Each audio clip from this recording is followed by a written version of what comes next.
What if everything you think you know about death is wrong? What if the end isn't the end? For thousands of years, humans have searched for answers, from the ancient Egyptian belief in the afterlife, to Tibetan teachings about the journey of the soul, to modern-day near-death experiences reported by people who were clinically dead, yet came back with incredible stories. Now, in a twist that sounds more like science fiction than science, researchers are beginning to uncover evidence that challenges our most fundamental assumptions about what happens after we die. For centuries, death was considered an instant, irreversible event. The heart stops, the brain shuts down, and that's it. But modern medicine has changed everything. With advanced resuscitation techniques, powerful drugs, and machines that can keep blood and oxygen flowing artificially, scientists have been able to bring people back from states once thought to be final. And in doing so, they've stumbled upon something extraordinary: reports of vivid, conscious experiences when the body should have been incapable of generating them. These accounts aren't just a few random stories. Thousands of people across different cultures, religions, and backgrounds describe similar phenomena. A sensation of floating above the body, seeing loved ones who have passed away, entering a tunnel of light, feeling an overwhelming sense of peace and unity, and perhaps most intriguing, an encounter with some kind of presence, a being of light, a guide, or even a life review where every moment flashes before your eyes, infused with deep, emotional clarity. Skeptics have long argued that these experiences are simply the brain's last flickers of activity before shutting down, the result of oxygen deprivation or chemical surges. But this explanation is starting to look incomplete. In recent years, studies using EEG and other brain monitoring tools have revealed bursts of complex, organized brain activity after the heart has stopped, sometimes minutes after. These patterns don't match random neural noise. They look more like the brain is processing information, maybe even creating coherent experiences. One groundbreaking study conducted at New York University tracked cardiac arrest patients in real time. The researchers found that up to 40% of survivors reported some form of conscious awareness during the time they were clinically dead. Even more striking, some could recall specific conversations and details from the operating room, details later confirmed by the medical staff. How can someone with no heartbeat and no measurable brain function still perceive, think, and remember? Some scientists are now exploring the idea that consciousness might not be entirely dependent on the physical brain. Instead, the brain could act more like a receiver or a filter, processing and shaping consciousness, but not generating it entirely. When the brain shuts down, consciousness might continue in a different form, much like a radio signal still exists even if the radio is turned off. This concept, once dismissed as mystical thinking, is now gaining cautious attention in serious scientific circles. Quantum physics has added fuel to the fire. The strange behavior of particles at the smallest scales, where they can exist in multiple states at once, become entangled across vast distances, and seem to respond to observation, has led some researchers to wonder if consciousness itself might be a fundamental part of the universe, not just a byproduct of biology. If that's true, then death might simply be a transition, a change in the state of that consciousness, rather than an absolute end. Of course, science moves slowly, and most researchers remain careful not to make claims that can't be proven. But the parallels between ancient spiritual teachings and modern scientific observations are hard to ignore. The Tibetan Book of the Dead describes stages of awareness after death that mirror some near-death accounts almost exactly. Ancient Greek philosophers like Plato wrote about the immortality of the soul and journeys beyond the physical world. And now, in hospitals and laboratories, fragments of evidence are hinting that these ancient ideas might hold more truth than we ever imagined. The personal stories are perhaps the most compelling. Take the case of Anita Morjani, who was in a coma, her organs failing, doctors giving her only hours to live. She later described leaving her body, seeing her family gathered at her bedside, and entering a realm of unconditional love and clarity. She claimed she understood why she had become ill and was given a choice: return to her body or continue.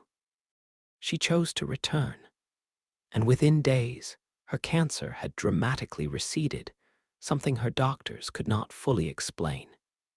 Then, there's the account of Dr. Eben Alexander, a neurosurgeon who contracted a rare form of meningitis that shut down his brain activity. By every measure, he should have been incapable of conscious thought. Yet he describes an elaborate journey into another reality, filled with vibrant landscapes, music that could be felt as much as heard, and encounters with beings who radiated love. For a man trained to dismiss such experiences as hallucinations, his transformation was profound. He emerged convinced that consciousness survives death. Stories like these are often met with skepticism.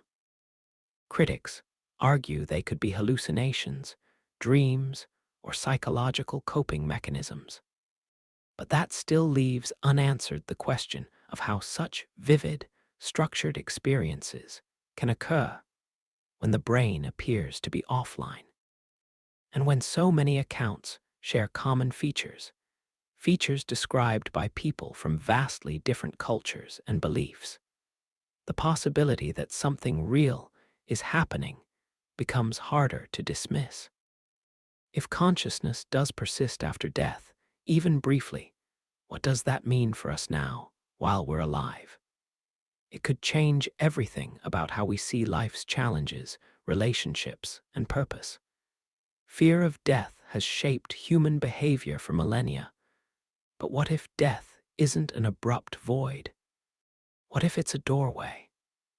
Would you live differently, love more deeply, take more risks if you knew the end wasn't truly the end in the last decade? Researchers have taken the investigation even further, pushing the boundaries of what we can measure at the edge of life. At the University of Michigan, scientists monitored the brain activity of dying patients and observed something astonishing. In the seconds after cardiac arrest, there was a sudden surge of high-frequency brain waves, patterns similar to those seen during heightened states of awareness, memory recall, and intense dreaming. These waves lasted for tens of seconds, far longer than expected, and suggested that the brain might enter a hyperconscious state as it shuts down. But this still doesn't explain how some people report experiences lasting what feels like hours or even days, all within the few minutes that they were clinically dead. Time itself seems to warp during these states.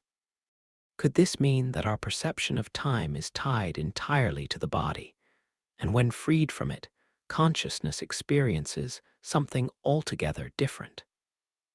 In many near-death experiences, the sense of time is replaced by an overwhelming now, a single moment that contains everything. Some researchers point to what's called the continuity of consciousness theory. This proposes that awareness does not flicker out at death, but instead shifts to another plane, dimension, or level of reality. It's not reincarnation in the traditional sense, nor is it tied strictly to any one religion. It's simply the idea that consciousness cannot be destroyed, only transformed. Energy, after all, cannot be created or destroyed. It only changes form. Could the same be true for the mind? The parallels with ancient wisdom traditions are striking. The ancient Egyptians believed the soul embarked on a journey through the underworld, facing trials and tests before reaching the afterlife. Hinduism describes the Atman, the eternal self, that moves from one life to another, learning and evolving along the way. Indigenous cultures speak of the spirit returning to the land, joining the ancestors in an eternal cycle. These weren't random myths. They were humanity's earliest attempts to describe something they may have intuitively known: that life is not confined to the physical body. Modern science, with all its skepticism, is slowly circling back to this possibility.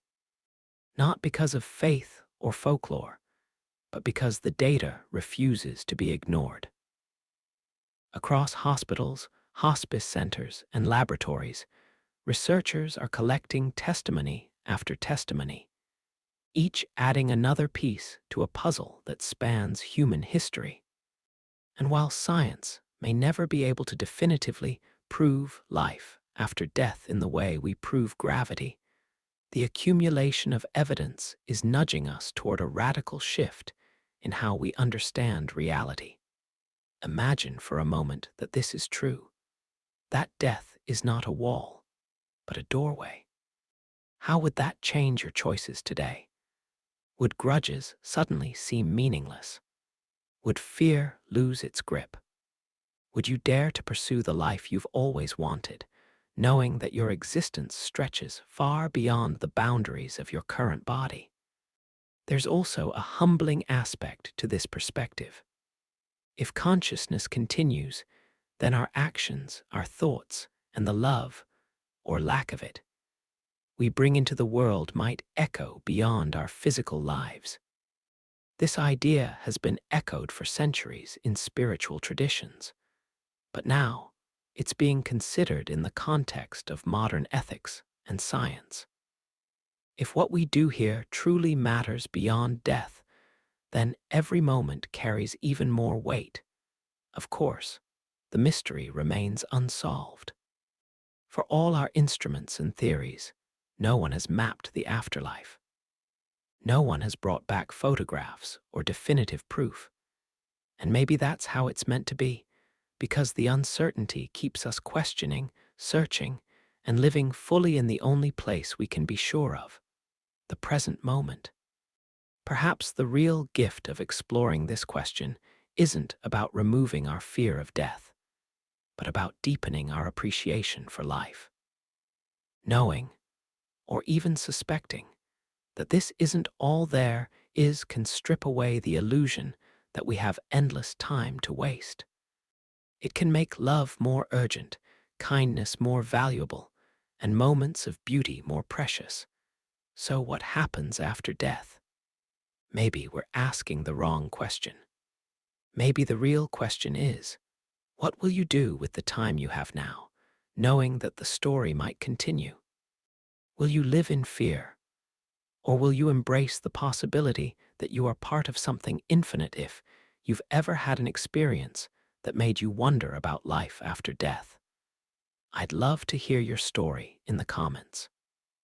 Your perspective might be exactly what someone else needs to hear today.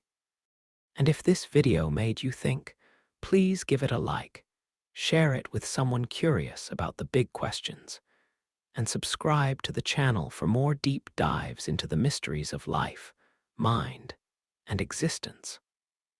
Remember, your journey isn't over yet. It's only just beginning.